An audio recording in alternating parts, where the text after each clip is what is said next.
Hi everyone, this is Aarti. Welcome back to my channel Environment by Aarti.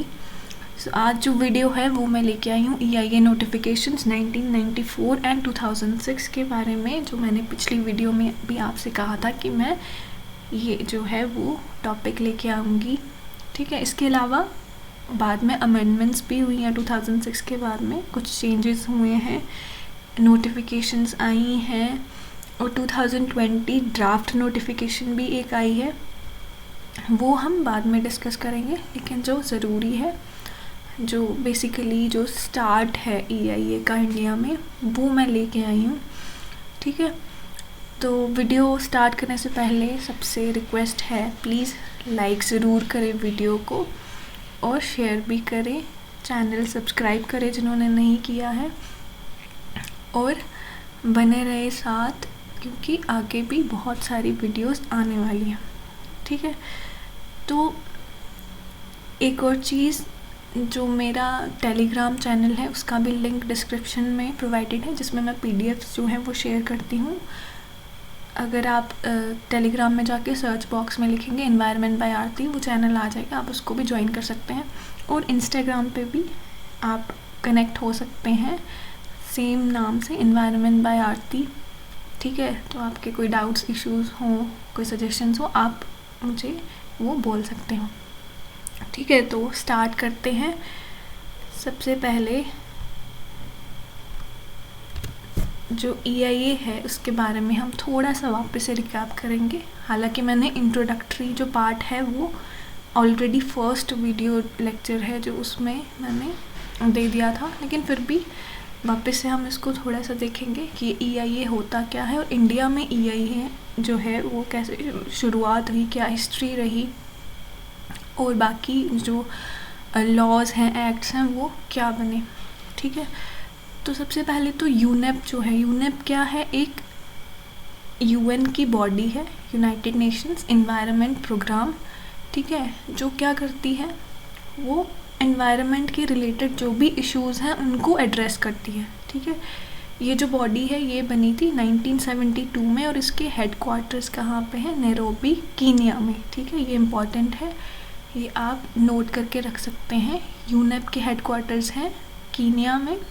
ठीक है, और ये कब फाउंड हुआ था या कब फॉर्म हुआ था, ये फॉर्म हुआ था 1972 में। ठीक है, अब यूनेप जो है वो डिफ़ाइन करता है एनवायरमेंटल इम्पैक्ट असेसमेंट को as a tool use to identify the environmental, social and economic impacts of project prior to decision making. ठीक है, अगर इसका हम मतलब समझे तो कुछ इस तरह से होगा कि एनवायरमेंटल इम्पैक्ट असेसमेंट किस लिए यूज़ होता है, कि हम कोई भी अगर प्रोजेक्ट लगा रहे हैं, नया प्रोजेक्ट हम बनाने जा रहे हैं, तो उसके डिसीजन मेकिंग से पहले, मतलब उस प्रोजेक्ट को लॉन्च करने से पहले, हम सबसे पहले क्या करेंगे, उसके इम्पैक्ट्स को आइडेंटिफाई करें, चाहे वो एनवायरमेंटल इम्पैक्ट्स हो, चाहे वो सोशल इम्पैक्ट्स हो, चाहे वो इकोनॉमिक इम्पैक्ट्स हो। ठीक है, उनको हम क्या करते हैं, पहले आइडेंटिफाई करते हैं। ठीक है, EIA में हम ये काम करते हैं। अब इसका जो एम क्या है, एम है इसका कि हमें एनवायरमेंटल इम्पैक्ट्स को क्या करना है, आइडेंटिफाई करना है, और जब हम प्रोजेक्ट प्लान कर रहे हैं उसी स्टेज पे हमें इन जो इम्पैक्ट्स को प्रिडिक्ट करना है कि इस प्रोजेक्ट से ये इम्पैक्ट्स हो सकते हैं। फिर उनके हम तरीके ढूंढ सकते हैं कि किस तरह से जो एनवायरनमेंट है उसको बचाया जा सकता है इस प्रोजेक्ट के कुछ एडवर्स इम्पैक्ट से। ठीक है, और उस प्रोजेक्ट को उस तरह से बनाना, उस तरह से डिज़ाइन करना बाद में कि वो उस लोकल एनवायरनमेंट के लिए सूटेबल हो। ठीक है, वो कोई भी वहाँ पे हार्म ना होने दे। ठीक है, अब जो एनवायरमेंटल इम्पैक्ट असेसमेंट है इंडिया में, इसको बनाया गया किस बॉडी के थ्रू या किस एक्ट के थ्रू, तो हम ये कह सकते हैं कि एनवायरनमेंट प्रोटेक्शन एक्ट 1986 के जो प्रोविजंस थे उसके अकॉर्डिंग इसको बनाया गया, और वही एक्ट, उसी एक्ट ने इसको जो पूरा प्रोसेस है, मेथडोलॉजी है या प्रोविजंस हैं, वो उनके लिए उसको बैक किया। ठीक है, अब अगर हम देखें तो इंडिया का जो एक्सपीरियंस है EIE के साथ इससे भी पुराना है, क्योंकि जब 1976-77 की जो प्लानिंग कमीशन थी, उन्होंने डिपार्टमेंट ऑफ साइंस और टेक्नोलॉजी से एक रिक्वेस्ट की या उनको एक रिकमेंडेशन दी कि आप क्या करें, जो भी रिवर वैली प्रोजेक्ट्स है, क्योंकि उस टाइम में जब आप देखेंगे इंडिपेंडेंस के बाद जो रिवर वैली प्रोजेक्ट्स हैं वो बहुत ज़्यादा स्टार्ट किए गए इंडिया में। तो उन्होंने एक रिक्वेस्ट किया कि आप रिवर वैली प्रोजेक्ट्स को भी क्या करें, इन्वायरमेंट के एंगल से इसको एग्जामिन करें कि क्या उसके कोई पोटेंशियल हार्म्स तो नहीं है, ज़्यादा इम्पैक्ट तो नहीं है इन्वायरमेंट में। ठीक है, तो बेसिकली जो EIE का स्टार्ट है वो यहाँ से आप देख सकते हैं। ठीक है, लेकिन ये सिर्फ एक क्या कह सकते हैं हम, एक एडवाइजरी बॉडी हम कह सकते हैं वो फॉर्म हुई होगी, लेकिन जो इसका लेजिस्लेशन है, लेजिस्लेटिव सपोर्ट है, इसको मिला 1994 में, जब EIE नोटिफिकेशन 1994 आया। उससे पहले जो स्टेट गवर्नमेंट था वही क्या करता था, डिसीजन अपने प्रोवाइड करता था। ठीक है, और इसमें कोई लेजिस्लेटिव सपोर्ट हमें नहीं मिलती थी। ठीक है, फिर क्या हुआ, EIE नोटिफिकेशन आया 1994 में। अब ये जो नोटिफिकेशन है ये आया ministry of environment and forest. ठीक है, उस समय जो ministry of environment, forest and climate change का नाम था ministry of environment and forest. ठीक है, इसलिए इसको MOEF पढ़ते हैं। अब क्या है, MOEFCC। ठीक है, MOEFCC ministry of environment, forest and climate change उसमें जुड़ गया। ठीक है, अब इसका जो फॉर्मेशन है या इसका जो प्रपोजल है वो किसके थ्रू आया, rule 5 of environment protection rules 1986। तो इन्होंने क्या किया, इन्होंने 29 प्रोजेक्ट्स के लिए EIE को मैंडेटरी नोटिफाई किया। ठीक है, इन्होंने कहा कि ये जो प्रोजेक्ट्स हैं 29 या 30 प्रोजेक्ट्स, इनके लिए EIE कंडक्ट करना मैंडेटरी है। ठीक है, तो ये नोटिफिकेशन कब आया था, 27 जनवरी 1994। अब नोटिफिकेशन आ गया। अब यही नोटिफिकेशन क्या था, मेन जो गवर्निंग बॉडी है या मेन गवर्निंग पीस है इन्वायरमेंटल इम्पैक्ट असेसमेंट के लिए इंडिया में, ये बन गया। ठीक है, अब इस नोटिफिकेशन ने क्या किया, इन्होंने कंपलसरी कर दिया कि आपको EIE कंडक्ट करना है। ठीक है, और रिपोर्ट सबमिट करनी है to an impact assessment agency. ठीक है, EIE कंडक्ट करके आपको रिपोर्ट सबमिट करनी है इम्पैक्ट असेसमेंट एजेंसी, और वो इम्पैक्ट असेसमेंट एजेंसी क्या करेगी, उस रिपोर्ट को रिव्यू करेगी और अपना डिसीजन देगी। ठीक है, कि क्या ये प्रोजेक्ट लगेगा या नहीं लगेगा।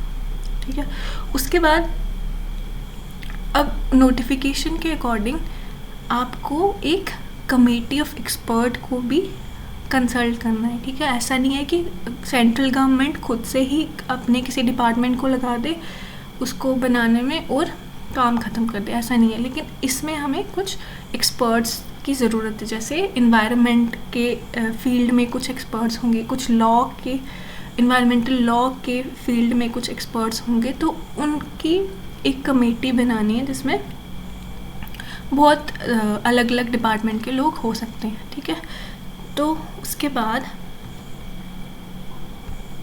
अब इसका ऑब्जेक्टिव्स क्या थे, जो EIE 1994 है नोटिफिकेशन, उसके ऑब्जेक्टिव क्या क्या है वो हम देखते हैं। Predict the environmental impact of projects in advance. ठीक है, कोई जो भी प्रोजेक्ट हम ले रहे हैं उसके इन्वायरमेंटल इम्पैक्ट्स हम पहले ही एडवांस में ही प्रिडिक्ट करें कि इसका ये इम्पैक्ट्स हो सकते हैं।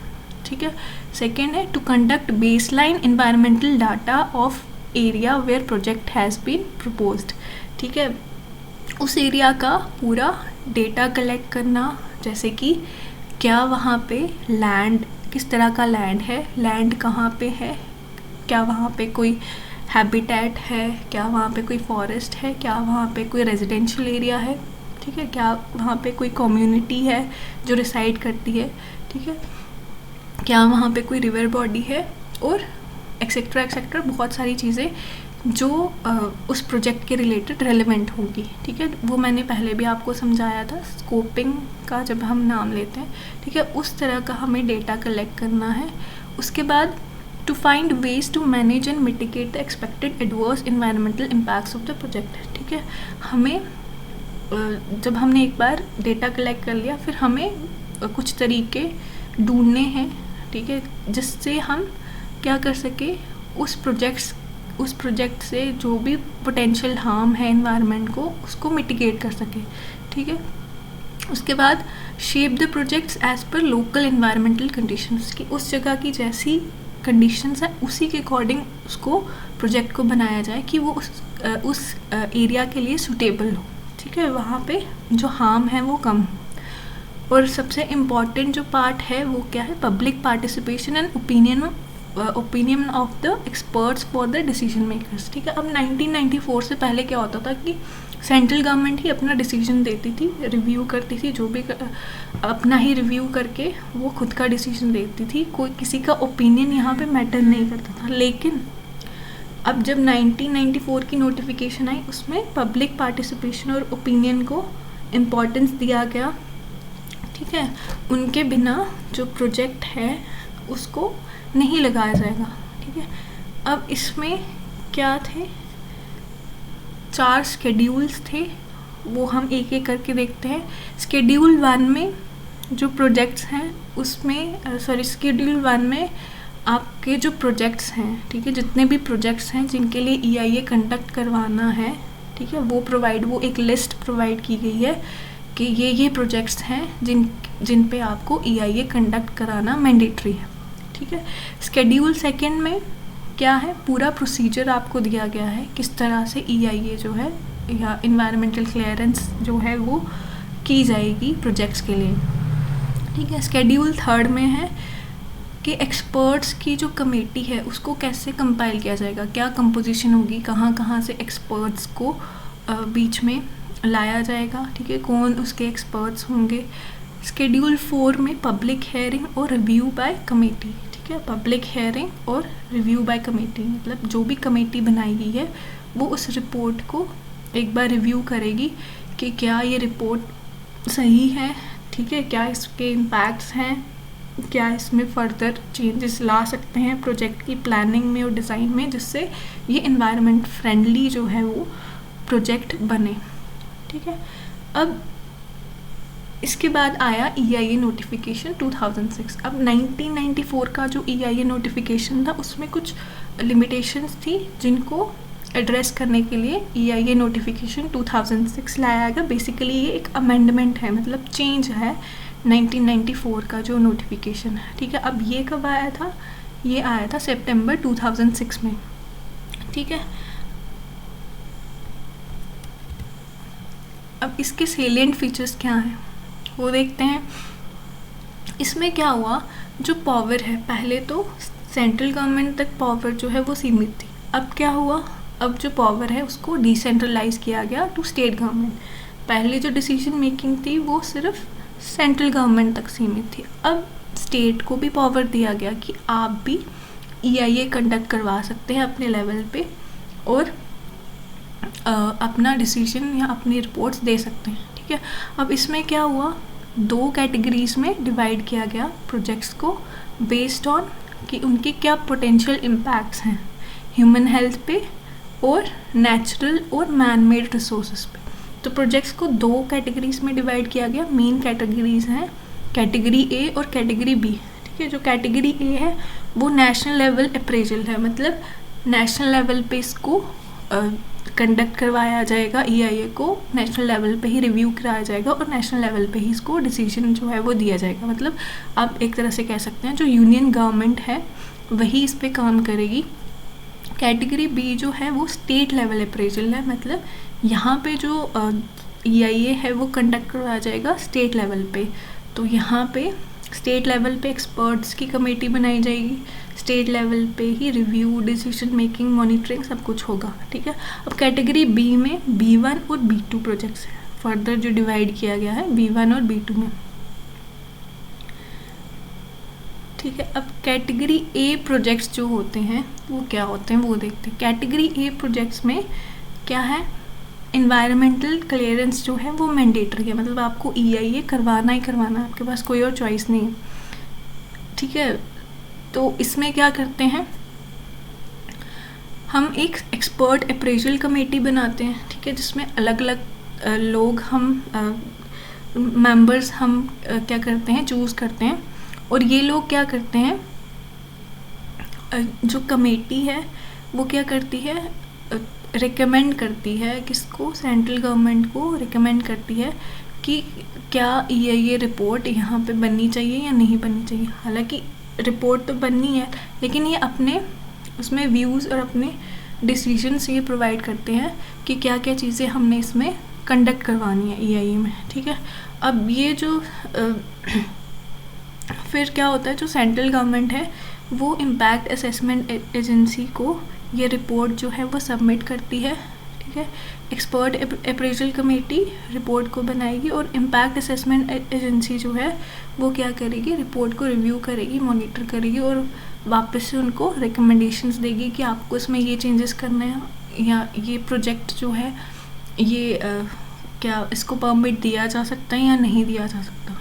ठीक है, अब जो कैटेगरी ए प्रोजेक्ट्स है, क्योंकि ये मैंडेटरी हैं, ठीक है, इनको EIA करवाना ही करवाना है, तो इसमें स्क्रीनिंग की ज़रूरत नहीं है। ठीक है, स्क्रीनिंग जो फर्स्ट स्टेप था EIA प्रोसेस में या EIA साइकिल में, यहाँ पे तो जो कैटेगरी ए प्रोजेक्ट्स है उनको ऑलरेडी क्या है, वो मैंडेटरी हैं। ठीक है, उनके लिए EIA कंडक्ट करना ज़रूरी है, तो यहाँ पे हमें छांटने की ज़रूरत नहीं है। ठीक है, स्क्रीनिंग हम किस लिए करते हैं कि प्रोजेक्ट जो है उसको क्या नीड है EIA की या नहीं है। ठीक है, तो हम उसमें से छांट देते हैं, जिनको नीड है हम उसको आगे फर्दर साइकिल में कंटिन्यू करते हैं, नहीं अगर नहीं है तो उसको हम रिजेक्ट करेंगे सिंपली। ठीक है, तो यहाँ पे आपको स्क्रीनिंग की ज़रूरत नहीं है, तो यहाँ पे स्क्रीनिंग नहीं होती। कैटेगरी बी प्रोजेक्ट्स जो है वो स्टेट लेवल्स पे अप्राइज होते हैं, मतलब स्टेट लेवल्स पे इनकी जो EIA है वो कंडक्ट करवाया जाएगा। ठीक है, जो भी प्रोसीजर होगा स्टेट लेवल पे किया जाएगा, जो डिसीजन भी होगा वो स्टेट लेवल पे ही होगा। अब इसमें क्या बनाया जाता है, state level environment impact authority और state level expert appraisal committee, ये दोनों मिलके क्या करते हैं, कैटेगरी बी जो प्रोजेक्ट्स हैं उनको क्लियरेंस प्रोवाइड करते हैं। ये प्रोसेस नहीं है, ये प्रोजेक्ट्स है। ठीक है, तो ये आप कर सकते हैं।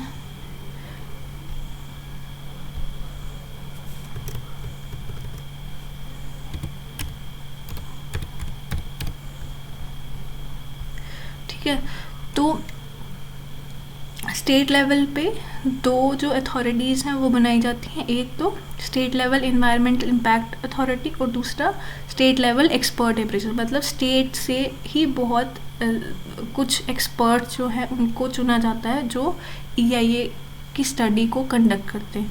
ठीक है, अगर क्या हुआ, अगर SEIA और SEAC जो है ये अगर नहीं फॉर्म हुई तो हम क्या कर देते हैं, जो कैटेगरी बी के प्रोजेक्ट्स को हम कैटेगरी ए के प्रोजेक्ट की तरह ही ट्रीट करते हैं। ठीक है, इन एब्सेंस ऑफ SEIA और SEAC कैटेगरी बी के जो प्रोजेक्ट्स हैं उनको कैटेगरी ए प्रोजेक्ट की तरह ही ट्रीट किया जाता है। ठीक है, फिर वो यूनियन गवर्नमेंट जो है वो डिसीजन मेकिंग में उसमें अपना पार्ट दे, ठीक है, अपना रोल जो है वो निभाएगी।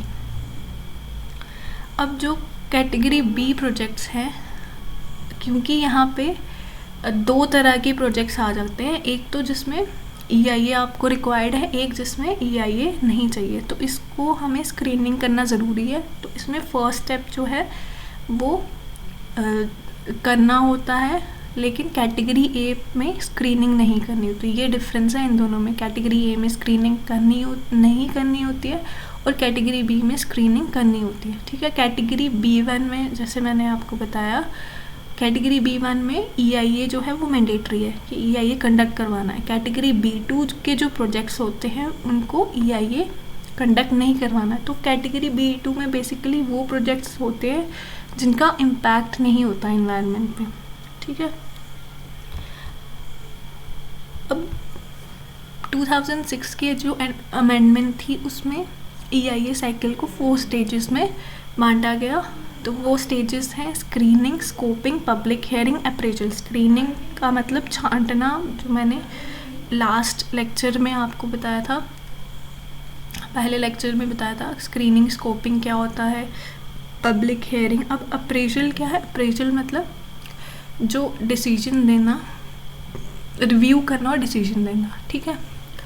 स्क्रीनिंग का मतलब छांटना, मतलब प्रोजेक्ट को EIA की रिक्वायरमेंट है या नहीं। स्कोपिंग का मतलब कि क्या क्या चीज़ें हम इसमें कवर करेंगे, कौन कौन सी इश्यूज़ को हम कवर करेंगे जिनके लिए हम EIA को स्टडी करेंगे कि क्या क्या इम्पैक्ट हो सकते हैं।